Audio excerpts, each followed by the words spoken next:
Hey guys, it's CFL-TECH back with another video from CFL-TECH, and we're looking at Vidgo again. And we did a video recently on the outage, and we were able to sign into our account and actually select a package and pay for it with a credit card. Now, if you just go to the website, you are not able to select a package. It says there's a technical issue. But this media news story here is from the desk.net, and we'll link it down below. And this has a lot of information in it. It's not a long read, but it has information about what Vidgo is doing or planning to do for its customers, like credits and whatnot.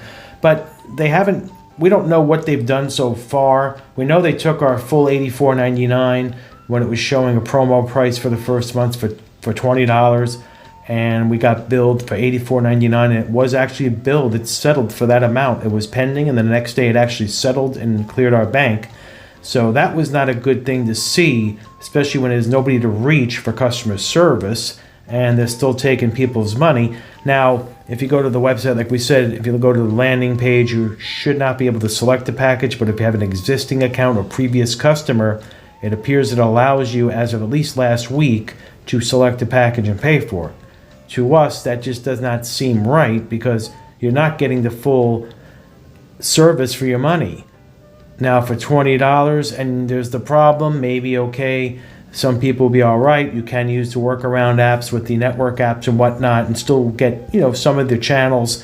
They are mentioning that. And they're also mentioning something about a refund for $10 a month for 6 months for the customers that do stay, and maybe a couple of weeks of free service. But until the things are fixed, that doesn't mean anything. Because if there's no service, what are you paying for in the first place? Or hardly any service. So we'll see what they do here. Now, there's a mention this may end sometime at the end of this week, but we don't know. We've heard that after the first week. We thought this was only going to be a short thing for a few days to maybe a week. But here it is now going into the third week. And this started at the end of September, and it's still leaving customers in the dark. They're not really saying much. They send out an email every week or so. So far it seems, and it just says they're working on it, and they have a problem with a vendor that shut them down. So we don't know the situation exactly what happened. They don't name the vendor. So this strikes big platforms: Roku, Amazon, Fire TV, Apple TV, Android TV phones, and tablets, where customers cannot watch more than 100 live television channels. Now, again, there's a workaround, but it's not the most convenient. And again, if you're paying full price, you should not have to do that. Now, we understand there's a circumstance that appears to be beyond their control, but we don't know this. We don't know what happened, but hopefully they get this resolved.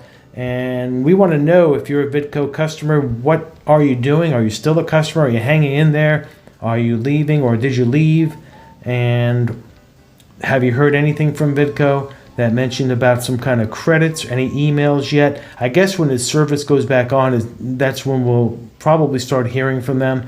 Now, you would think they would set up a cell line for when you call the number. You can't reach anybody. It says they're having a technical issue, an outage. They're experiencing an outage. Now, this does affect several of their platforms as far as communications go. So this is some kind of dispute, or you hate to think that there's a financial thing going on where they didn't pay the vendor. We're not saying that. We don't know. But of course, the customers are going to start thinking what it could be. And the longer this goes on, it looks really bad.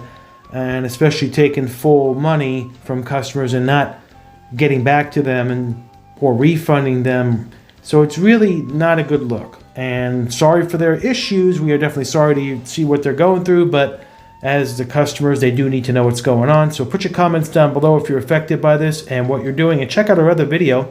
We'll link it at the end of this one for the experience we had on their website. We had the whole thing for you, and we show what we did. And check that out so you can see what at least was going on as of last week when you try to order service, if you have a login already established.